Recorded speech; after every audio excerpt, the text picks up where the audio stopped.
No, de veras que es un gusto estar aquí. Miren, yo vengo básicamente a hablarles de lo que es, bueno, lo que yo creo que les podría interesar, es hablar de la lectura y la promoción de la lectura. Es una cosa súper sencilla. La lectura es, bueno, la lectura es una herramienta básica y es una herramienta de conocimiento fundamental.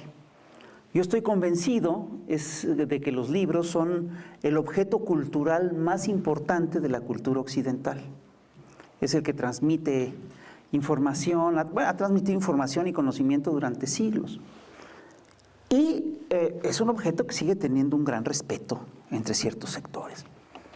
Sin embargo, bueno, y ocurre una cosa muy chistosa, porque por un lado existe la idea de que es muy importante leer, y por otro lado sabemos que en este país se lee francamente poco. Bueno, el problema es cómo le haces, cómo hacer para que este se convierta en un país de lectores. Yo creo que uno de los problemas que tenemos en México para la lectura es que enfocamos mal el asunto. Lo vemos como un dicto, como una obligación. Lo vemos como un deber moral. Lo vemos como algo que hay que hacer y que está mal no hacerlo. Entonces tenemos una relación muy ambivalente con la lectura. Por un lado nos aburre, o aburre un chingo de gente, y por el otro lado siente que tiene que leer y entonces hace mal. Entonces la gente llega con una culpa enorme porque se aburre leyendo, entonces se vuelve una cosa súper contradictoria y es bien poco pedagógica. Yo estoy convencido de que todo tiene que hacerse por gusto, por las buenas. No sé si ustedes saben que uno de los primeros puntos de los derechos del lector es el derecho a no leer. Es decir, si tú ves cuáles son los derechos del lector, creo que el primer punto es que tienes el derecho a no leer. Y es correcto, si te aburres, ¿para qué chingados lees eso? Es decir, hay que leer cosas que nos entretienen, que nos divierten, que nos resultan interesantes. Esa es la forma de introducir a la gente a la lectura. Mis padres, los dos, les voy a contar mi experiencia personal, mis padres los dos eran maestros de la universidad.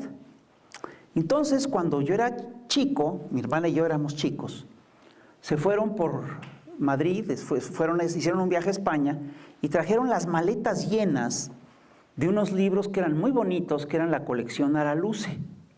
Una colección muy bonita de clásicos españoles, estaba el Quijote, la Celestina, estaba los cuentos de la Alhambra, las Mil y una Noches, era fantástica la colección. Y llegaron con la maleta, nos la pusieron, vimos todo eso y dijimos, yo lo primero que dije es, qué pinche flojera. Y claro, la tarea que nos dieron fue muy clara, es decir, tú mira, empieza con y me sentaron a leer un libro y yo llegué a un momento, como era una obligación, llegué a un punto de enojo tal que lo que yo hacía es que medía cuánto me tardaba en leer una página y me hacía pendejo todo ese tiempo. En vez de leerlo, que me hubiera costado menos trabajo leerlo, lo hubiera podido disfrutar, ¿no? Pero era una forma, obviamente, de rebeldía, ¿no? Y le daba la vuelta a la página cuando ya calculaba que se me había dado el tiempo y me hacía tarugo otro rato hasta que mis papás se dieron cuenta y dijeron, ya, va y muere. Y ya no insistieron. Y la verdad es una pena porque la colección Araluce está en casa de mi papá y pues está intacta. Pues nadie la leyó. En cambio, había dos cosas que sí me interesaban. Una eran los cómics. Yo recuerdo que iba a casa de unos amigos a los que sí les compraban cómics, porque en mi casa de maestros universitarios, era muy mal visto tener historietas, ¿no? Pues yo iba a casa de los amigos y me echaba todas las historietas que podía. Para mí eso no era lectura, era diversión, ¿no? Pero sí estaba leyendo. Y otra cosa que ocurrió, y mira, y quiero decirte algo, y otra cosa que ocurrió que era muy importante, ahorita regreso al otro, es que también había había una vitrina de libros en mi casa que estaban prohibidos porque trataban de temas para adultos. Mi papá era psicoanalista, entonces tenía toda una serie de libros sobre sexualidad Y esa estaba cerrada con llave, pues por supuesto que conseguí la llave y ahí me metí a ver y no entendía ni una chingada, no entendía nada, pero me los leí toditos. Entonces era muy curioso porque tú dices, bueno, ¿qué está pasando aquí? Una de las cosas que estaban pasando es que no tenía yo lecturas que me interesaran. Yo un día le pregunté a un editor de Grijalbo muy importante, le pregunté, se me ocurrió preguntarle, oye, ¿y cuál es su libro más vendido? Y lo que me dijo, pues me dejó sorprendidísimo, porque lo que me dijo es, mira, nuestro libro más vendido de los últimos 20 años es uno que se llama ¿Cómo componer mi Volkswagen? Y dije, caray, y la razón era muy sencilla. Es decir, mucha gente en México tenía un Volkswagen y pues le costaba caro arreglarlo. Entonces era un libro muy práctico, la gente se lo echaba, la gente se lo leía y arreglaba su Volkswagen. ¿Cuál fue el éxito editorial de Ríos? ¿Por qué Ríos ha sido un bestseller histórico en México? Porque tomaba temas que eran complejos y los ponía al alcance de la gente porque daba un servicio. La lectura tiene que dar ese servicio y tiene que entretener y tiene que ayudarte a todo eso. Y con mucha pena yo tengo que reconocer que en México la industria editorial siempre descuidó los trabajos para niños. Es una cosa increíble. No quiere decir que no ha habido esfuerzos y muy importantes. Por ejemplo, acabamos de hacer en el Museo del Estanquillo una exposición muy bonita sobre bibliofilia mexicana. Y es muy chistoso porque era una exposición preciosa. Y es de las últimas que hemos hecho la que menos gente ha tenido, porque la gente le tiene una suerte de aversión al libro. Tú veías la exposición y era básicamente una exposición muy lúdica, muy juguetona. Está llena de láminas y de imágenes y había cosas fantásticas de autores increíbles. Estaba, por ejemplo, toda una serie de fascículos, libros coloniales con imágenes increíbles, el libro de Humboldt, los primeros libros del Periquillo de Fernández, de Lizardi, etcétera, etcétera, etcétera. Había libros con litografías de José María Velasco, libros con litografías de Tamayo. La exposición era maravillosa y poca gente fue porque le tenía un poco de miedo al libro. Esa es la explicación. Bueno, les digo yo que tenemos una cultura, en México ocurre una cosa muy curiosa, tenemos una cultura del libro muy importante, pero hemos descuidado la promoción de la lectura y sobre todo la promoción de la lectura para niños. Entonces, te digo, en el siglo XIX prácticamente no había libros, es decir, si tú revisas toda la bibliografía mexicana del XIX, te das cuenta que casi no hay libros para niños. Es una cosa rara, porque Fernández de Lizardi, que fue nuestro primer gran escritor, el primer gran novelista, el autor de la primera novela, nuestro primer gran periodista, entendía perfectamente bien que había que atraer al lector a los libros. E hizo cosas para eso. Hizo un libro de fabulitas fantásticas, las fábulas de Lizardi son muy divertidas, hacía calendarios patrióticos y la gente los consumía. Y sobre todo, se cuidó de que los libros tuvieran imágenes para atrapar al lector, y lo atrapaban. Pues, y después siguió la tradición, pero nadie le puso atención a los niños. Era como si los niños fueran X. Y hay que decirlo, esto tiene que ver, por supuesto, con nuestra tradición, con una tradición que viene de la colonia. A los niños se les enseñaba a leer con el catecismo del padre Ripalda. ¿Quién chingados le va a agarrar el gusto a la lectura si sus primeras letras las hace con el pinche catecismo del padre Ripalda? Que es aburrido y sentencioso. ¿Alguno de ustedes lo ha leído? Bueno, no lo lean. Es uno de los primeros libros que tienen derecho a no leer. No lo lean. Es una flojera absoluta. Y sin embargo, con eso les enseñabas a leer a los niños. Y mira, sí hubo esfuerzos para divulgar la lectura entre los chavos, pero son esfuerzos tardíos. por ahí de 1860 o 30, bueno, en los 50s y 60s hubo revistitas para niños, y eran revistas semanales o mensuales dedicadas a los niños, que tenían imágenes, son muy bonitas, etc. El primer gran esfuerzo que se hace aquí en México para divulgar la lectura se hace en la postrevolución, y lo hace justamente José Vasconcelos con el Libro de Oro, con los clásicos, lecturas clásicas para niños. No sé si ustedes han visto estos libros, son una gloria de libros, son libros preciosos.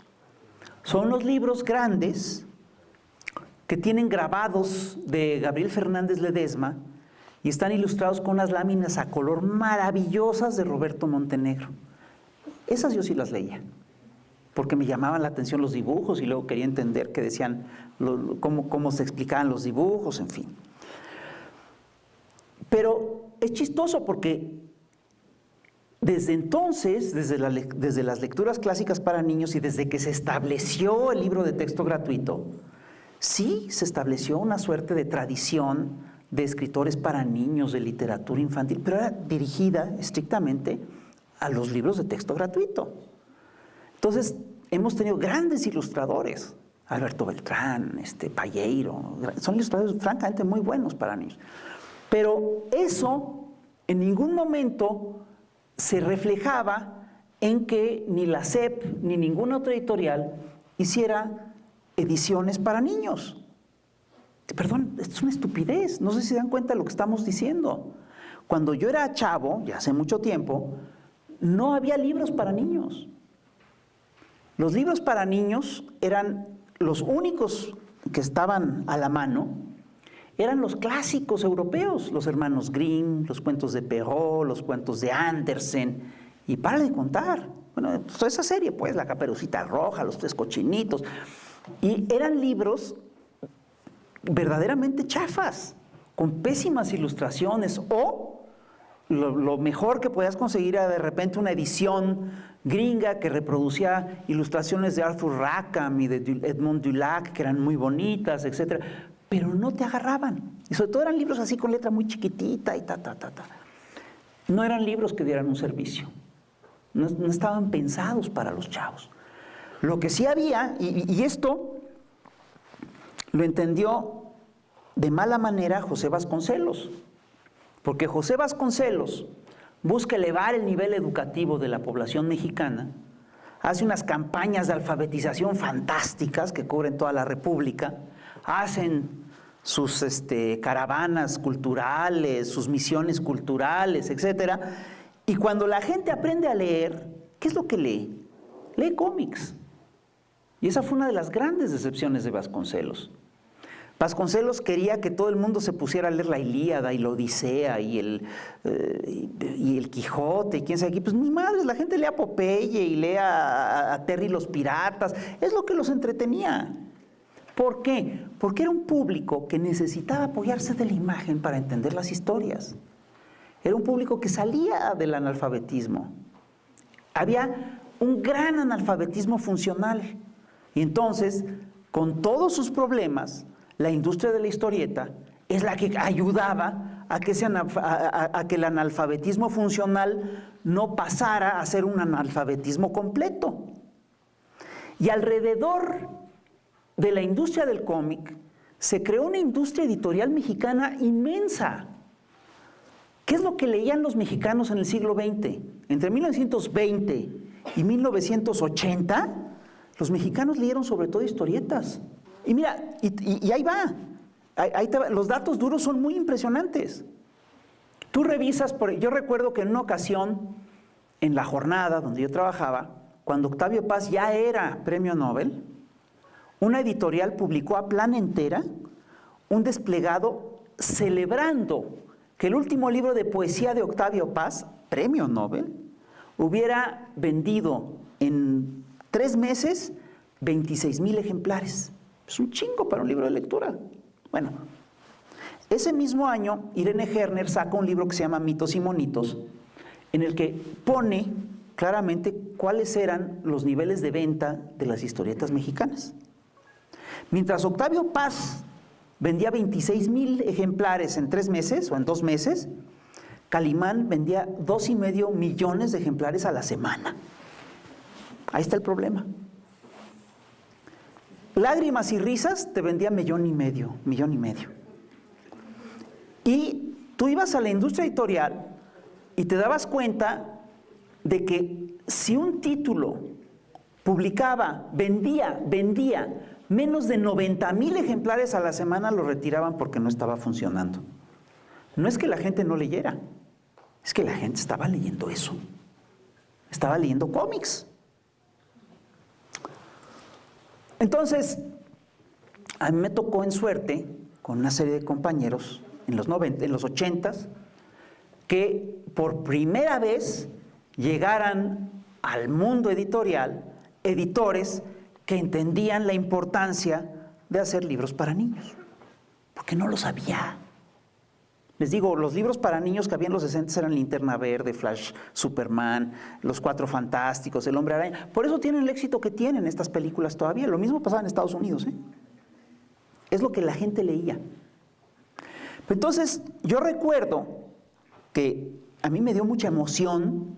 Yo me preguntaba, bueno, ¿y por qué no publicamos estas cosas aquí? Yo recordaba que de repente me llevaban a la librería francesa, ¿no? Yo estaba chavito y de repente, ¡ay sí! En la sección de libros para niños yo me clavaba.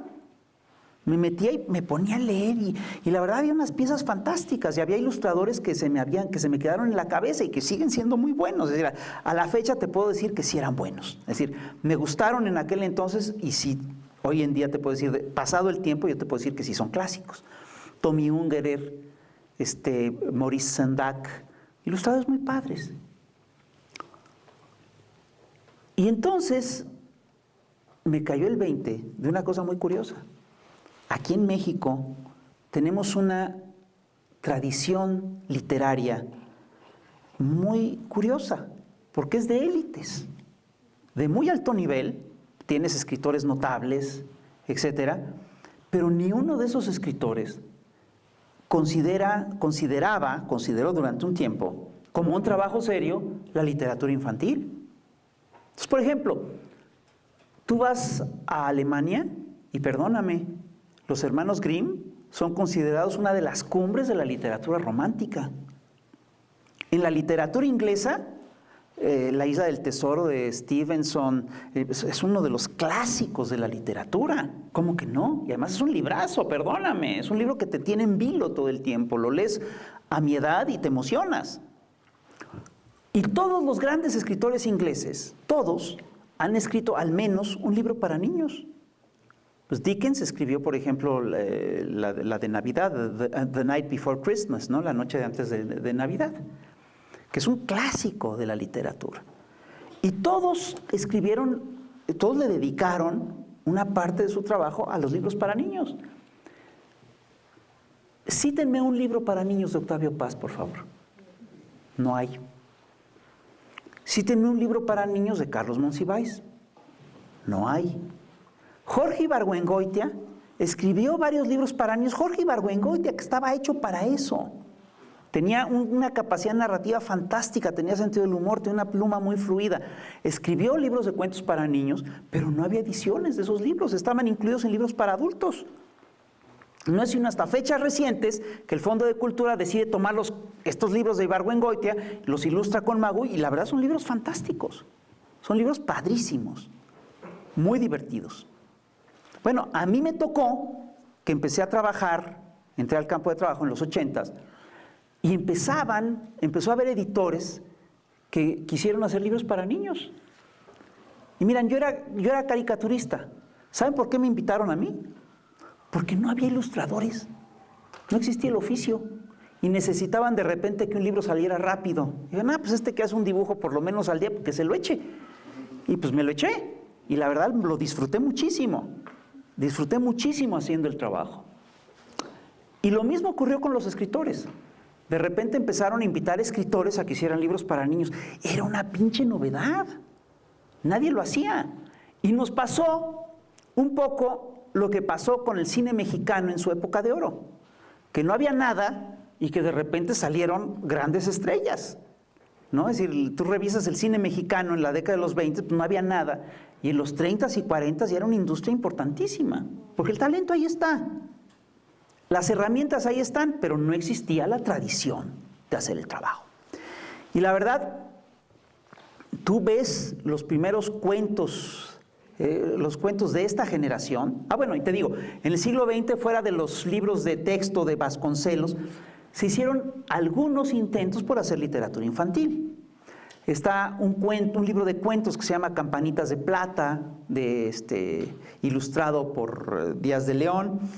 Hay una serie muy bonita que editó la SEP en la década de los 30s y 40s, que es la serie del Chapulín. Una serie fantástica, con cuentos para niños. Esa todavía se puede leer con mucho gusto. Los ilustradores eran José Chávez Morado, Alfredo Salce, Magda Donato, Angelina Beloff. Son libros bien padres. Y todavía en la década de los 70s, de los 80s, hubo un intento. Le pidieron, por ejemplo, a un caricaturista que se llamaba Palomo, que hiciera una colección de libros para niños, e hizo una colección de historietas, con historietistas, con dibujantes. E invitó a Elio Flores, a Naranjo, a Carlos Zip, y la verdad es que los materiales que sacaron son fantásticos. Hay un libro de Elio Flores que se llama Las aventuras insólitas del infante Patatús, que es un cuento sin textos. Yo creo que nadie de aquí lo conoce, pero, perdón, es uno de los clásicos de la literatura infantil latinoamericana, porque la edición se vendía a muy bajo costo, se agotaron, y como luego no les pagaron derechos de autor a los autores de se hizo un desmadre y ya nos volvieron a sacar, y ahí se acabó el experimento. Entonces, les digo, hemos tenido experimentos, había habido experimentos, pero esto arranca hasta la década de los 80s. Cuando de repente un puñado de editores se dan cuenta de que ahí hay una beta que hay que trabajar. Esther Acevedo, estaba, por supuesto, Rebeca Cerda, Daniel Golding, y ellos empiezan a ver esto y empiezan a proponer a las grandes editoriales libros de literatura infantil, y empiezan a contratar autores extranjeros y mexicanos. Y la verdad es que el éxito ha sido increíble. Yo recuerdo que cuando yo empecé a trabajar en esto no había nada, pero nada. Y de repente leí unos cuentos, leí uno de Juan Villoro que era fantástico, que se llama Las golosinas secretas. ¿No lo han leído ustedes? Sí. Es un libro increíble, es fantástico, con unos personajes padrísimos, que están la gorda, la supergorda, la mega ultra. Eso es un cuento increíble, muy bueno, muy bien escrito. Y un día a mí me toca, en suerte, es decir, yo había hecho varios libros para niños. Te digo, cuando se les atoraba el problema, me venían a pedir a mí que lo hiciera porque yo lo sacaba rápido, pues, porque soy monero, los moneros trabajamos rápido. Y un día me traen un libro que se me cae la baba, que se llama La peor señora del mundo. ¿Alguien aquí ha leído La peor señora del mundo? Levante la mano. Bueno, mira, perdóname, esto es increíble. Esta proporción es increíble. Ahora, levanten la mano los que han leído La región más transparente. Son menos. ¿Te das cuenta? Ese es un libro clásico. Y yo les quiero decir que cuando leí La peor señora del mundo, yo me di cuenta que era un clásico. Es decir, lo terminé de leer y me quedé viendo la página final diciendo, ¿qué acabo de leer? Acabo de leer una verdadera maravilla. Y lo volví a leer para ver si me había yo equivocado, no sé, si estaba en un momento de euforia y por eso lo leí tan bien. Y lo volví a leer y me siguió pareciendo igual de bueno. Ese día lo leí como 5 veces. Luego se lo leí a mis sobrinas para ver si les gustaba y les encantó. Claro, un pinche compromisote echar a andar ese proyecto. Y les digo, en esa generación se concretaron, es decir, se echó a andar la literatura infantil en México. Es decir, la industria de la literatura infantil en México. Antes estaba Pascual La Corona, había algunos libros del CONAF, etc., pero no había la vocación, no existían en las editoriales los departamentos de literatura infantil. Y la pregunta es muy sencilla. ¿Y si tú no les inculcas a los niños el gusto por la lectura, cómo chingados quieres que lean después? Es una pregunta elemental. Tú no puedes hacer de un país de lectores si no haces que los niños lean. Y lo tienen que hacer por gusto, porque si no, no van a leer. Se van a hacer pendejos como yo. No, ya después le agarré yo el gusto a las cosas, y ya leí mucho y lo que tú quieras. Y Pancho cuenta que él, la primera vez que se emociona con la lectura, pues ya estaba grande, tendría 16 años o lo que sea. Lee Crimen y Castigo y se lo empezó a leer y se lo echó de un jalón. Y luego salió así, ¿qué otra cosa hay como esto? Y volvió, y ahí se engancha. ¿Pero por qué se engancha tarde? Y eso es un milagro que ocurra. Es un milagro que alguien empiece, que le agarre el gusto por a la lectura a los 16 años. Es un milagro. Si la gente le agarra el gusto por la lectura, le agarras el gusto por la lectura cuando eres un niño, cuando eres un chavito. Entonces, a mí me llamó muchísimo la atención que en cuestión de años, de 4 años, surgieron un montón de escritores fantásticos, ¿no? Pancho Hinojosa, Juan Villoro, Toño Malpica, y tú los lees y son de veras muy buenos, Miriam Molina, es decir, y la verdad es que vino también una generación de ilustradores muy solvente que ayudó a que estos libros se leyeran y a hacer fácil la lectura. Entonces, hoy en día, no mucho tiempo después, resulta que una de las ramas más sólidas del Fondo de Cultura Económica es la rama de libros para niños. Eso sí se mantiene sola. A los libros de economía pues hay que meterles subsidios, y a los libros de arte hay que meterles subsidios, pero los libros para niños no tienen bronca. Se mantienen solos y es más, ayudan a financiar la institución. Y lo mismo ocurre con otras editoriales como SM, como Alfaguara. Alfaguara Infantil es una de las ramas más activas. ¿Por qué? Porque los chavos están leyendo cosas que les gustan y cosas que hablan de su vida cotidiana y que los llaman la atención.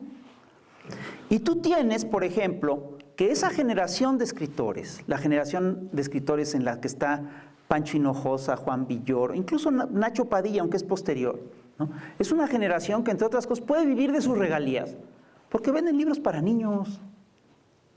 Ahora la pregunta es, ¿y de veras es mala la literatura infantil? Pues no. Es más, les quiero decir algo, es más difícil escribir un buen libro para niños que un buen libro para adultos. Primero porque es un público más exigente. Si no le gusta, te lo botan, te lo dicen, esto no sirve. Luego, necesitas una mayor capacidad de síntesis para captar la atención de la gente. Necesitas irte a los básicos. Miren, no sé si ustedes saben que en los grandes restaurantes, una de las pruebas que les hacen a los cocineros nuevos es que hagan unos huevos estrellados. Porque cualquiera te puede encubrir, si hace un mal platillo, cualquiera te lo encubre echando más crema, más cebolla, más ajo, más sal, pero son unos malos huevos estrellados, cuando hacen los huevos estrellados ahí ves la calidad del cocinero. Y un buen cocinero te los hace impecables. Bueno, así tiene que ser la literatura infantil. Es básica, pero tiene que ser perfecta. Y eso te exige un nivel de maestría muy alto. Son muy pocos los escritores que de veras te pueden hacer un buen cuento para niños.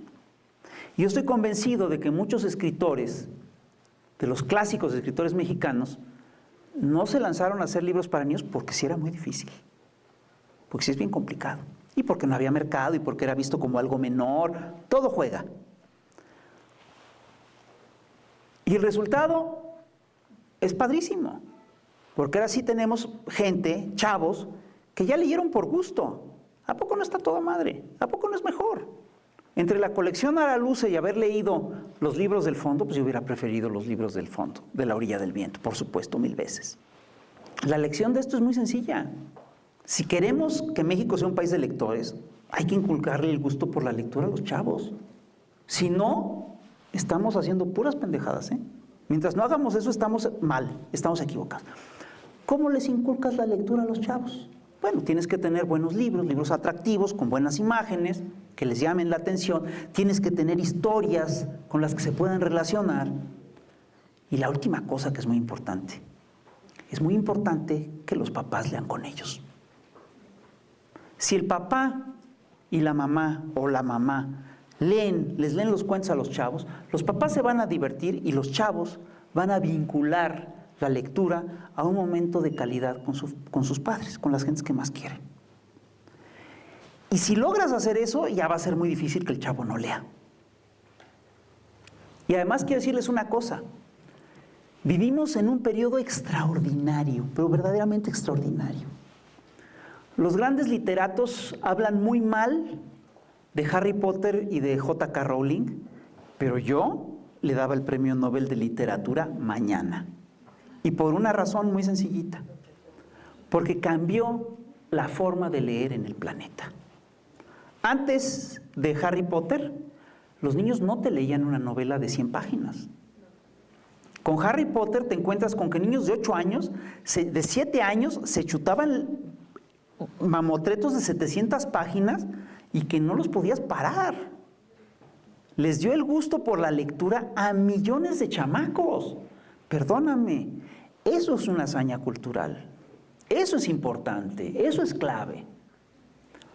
Entonces, mis 2 hijas son Potterheads, totalmente, y estoy orgullosísimo, es de las cosas que más orgullosos me hacen.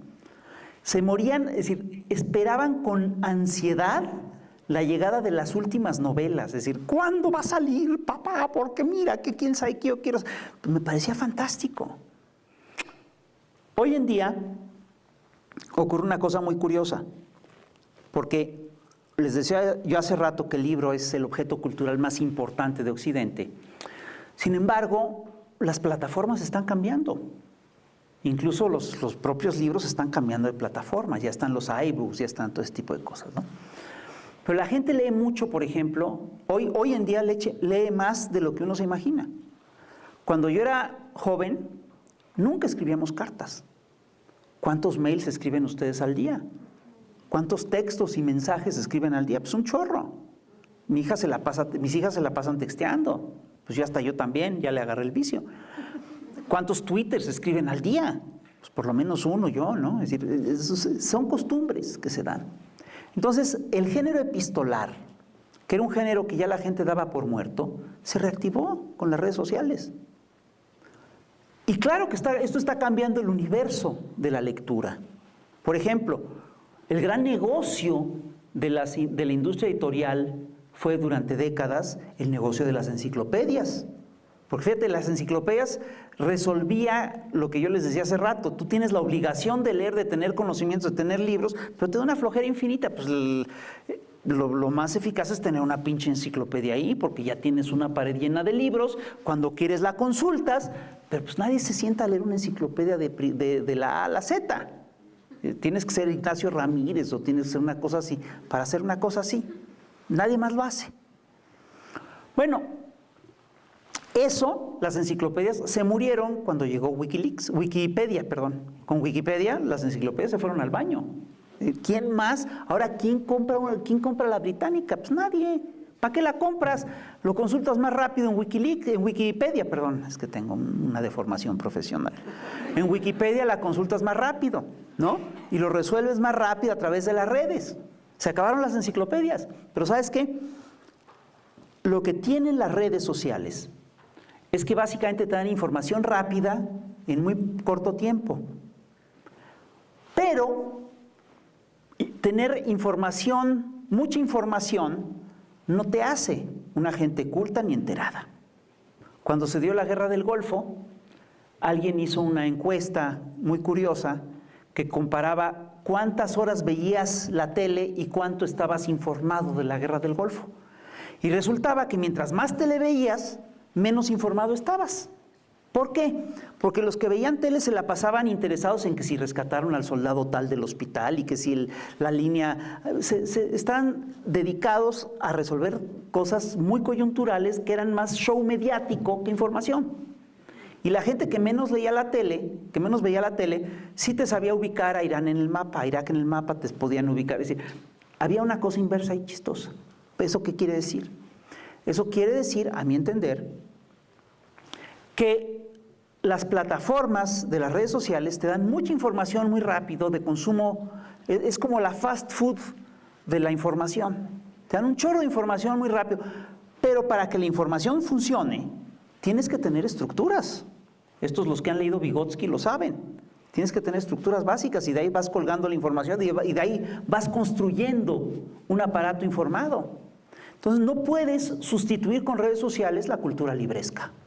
Entonces, tienes que leer libros y ver redes sociales. Eso es, perdón, yo creo que es básico. Yo estoy seguro que Peña Nieto ha de ver redes sociales, pero no lee un pinche libro. Y se nota. Estoy seguro que muchos de estos señores hoy en día tienen información muy rápida al alcance, pero no saben cómo usarla, no saben cómo ponerla, no saben cómo procesarla, no saben cómo jerarquizarla. Entonces sí son importantes los libros, ¿de acuerdo? Y por lo tanto, igual lo mismo ocurre con las redacciones de periódico. Hoy en día las redacciones de periódico están como en desuso, se les está viendo como un dinosaurio de una vieja era y sin embargo no las puedes reemplazar. Porque en internet te llega un chorro de información, pero ¿quién la va a cribar? ¿Quién te va a decir cuál es buena y cuál no es buena? Lo tiene que hacer una redacción. Tienes que tener un cuerpo especializado que te diga, mira, esto no es posible, vamos a revisar esto, vamos a afinar esta información, aquí hay algo raro. Sí necesitas cultura para poder manejarte con las redes sociales. Las redes sociales son una avalancha de información. ¿Cómo la escoges? ¿Cómo decides cuál es la buena? Para eso necesitas leer un chorro de libros. Necesitas tener toda esa información. Y aquí lo que importa, sobre todo, es el proceso intelectual que implique el acumular libros. Yo recuerdo que en una ocasión un grupo de arquitectos mexicanos de la UNAM fue a ver a Mies van der Rohe a Alemania, ¿no? Y estaban así como muy impresionados con el maestro, ¿no? Y Mies van der Rohe les dijo, mira, pues le preguntaron cómo había llegado a ser lo que era. Y dice, bueno, mira, yo lo que hice es que leí 3,000 libros y después de leer los 3,000 libros los releí y me quedé con 300. Después los releí y me quedé con 30. Ya los releí y me quedé con 3. Y entonces, por supuesto, no faltó el sonso que le dijera, oye, ¿cuáles son esos 3 libros? Y el otro le dijo, mire, le hace los 3,000. Pues sí, es lo que importa. ¿De acuerdo? Entonces, a lo que voy es a esto. Ustedes están en la UPN. Ustedes son, en principio, son la matriz que nos va a permitir hacer de este país un país de lectores. Lo primero que necesitamos es que ustedes le agarren el gusto a la lectura. Es lo primero que necesitamos. Que a ustedes les emocione leer un pinche libro. Puta, ya voy a leer esta cosa, ya salió el último. Eso necesitamos, aunque sea de Harry Potter, aunque sea el de Juan Villoro, aunque sea la peor señora del mundo. Necesitamos que le agarren el gusto a la lectura. Es fundamental. Y necesitamos que lo puedan transmitir. Porque si a ustedes no les gusta la lectura, ¿cómo lo van a transmitir? Mira, ¿por qué lo dijo, verdad? Mira, te lo cuento, es muy rápido. Cuando yo empecé a hacer caricaturas, a ver, regreso más adelante. Yo estudié arquitectura y cuando acabé la carrera me di cuenta que yo no quería ser arquitecto. Me di cuenta que yo lo que quería era ser historietista. Entonces busqué chamba como historietista, a ver quién podía darme trabajo como historietista. Y me di cuenta, encontré trabajo en un periódico que apenas estaba saliendo, que se llama El 1+1, y que querían sacar un suplemento de historietas. Lo estaba organizando un cuate que se llama Bulmaro Castellanos. Entonces yo me le acerqué y dije, ¿qué necesitas? Y yo quiero hacer historietas. Me dice, mira, necesito alguien que me presente personajes. Y entonces yo dije, pues no hay problema, me fui a mi casa, quise hacer un personaje y no me salía, y no me salía, y no me salía, y no me salía, y no me salía. Y no me salió. Entonces se me ocurrió hacer historietas alrededor de un personaje al que le pasaban cosas. Se me ocurrió que lo que sería divertido es que fuera un metiche y que se metiera en problemas, y ese era el sentido de la historieta. Y la presenté y la verdad lo pasé de contrabando, pero lo pasé. Y entonces el personaje, que era un metiche, un curioso impertinente, le puse como nombre el Fisgón. El personaje se llama el Fisgón. yo firmaba de otra manera. Yo firmaba como cuentagotas, porque así me salían las ideas a cuentagotas. Me costaba un chorro de trabajo sacar una idea tonta, ¿no? Chiquita, pero lo sacaba. Y entonces, el personaje que yo dibujaba era narigón, tenía el pescuezo largo, se parecía a mí. Y entonces me empezaron a decir fisgón a mí. Entonces me cayó el 20, me di cuenta que un fisgón es un metiche, es un curioso impertinente, es un voyeur, pero es también el que se burla de los demás. En español clásico eso es un fisgón. Y me pareció un muy buen nombre para un caricaturista y me lo quedé. Ok. ¿Alguna otra pregunta? ¿A la una? ¿No hay más preguntas? Bueno, muchísimas gracias. Gracias a ti. Gracias a ti. Al contrario. Un gustazo tenerte. No, al contrario. Al contrario. Bueno, ya estamos. Aquí Una foto.